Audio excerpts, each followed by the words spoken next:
नाज़रीन, हैदराबाद में कस्टम वरी कार्रवाई कंदे करोड़े रुपयनि जी मालियत जूं चांदीअ वारियूं सिरूं स्मगलिंग करण जी कोशिश नाकाम बणाईंदे 7 जवाबदारनि खे गिरफ़्तार करे वरितो आहे। उन हवाले सां वधीक अपडेट करे रहियो आहे सलीम मला। जी सलीम, वधीक अपडेट कजो।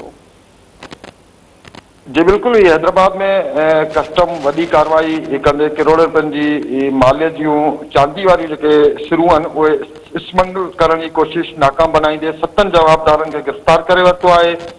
Collector custom doctor Nasir Khan जी टीम कार्रवाई करे 164 किलो चांदी जूं सिरूं तहवील में वठी छॾियूं आहिनि, जिन जी मालियत 15 करोड़ रुपयनि खां वधीक ॿुधाई पई वञे। कस्टम अमलदारनि जो चवणु आहे त हैदराबाद मां ॿाहिरि मुल्क चांदी जूं सिरूं स्मगल करण जी कोशिश नाकाम बनाई वई आहे। कस्टम अमलदारनि मूजिबि 7 मुलाज़िमनि जेके 7 ॼणा आहिनि उन्हनि खे हिरासत में वरितो वियो आहे, जिन ख़िलाफ़ केस दाख़िल कियो वियो आहे। कस्टम अमलदार जेको आहे गिरफ़्तार जवाबदारनि सां जांच करे रहिया आहिनि। जी सलीमा, वाजी महिरबानी।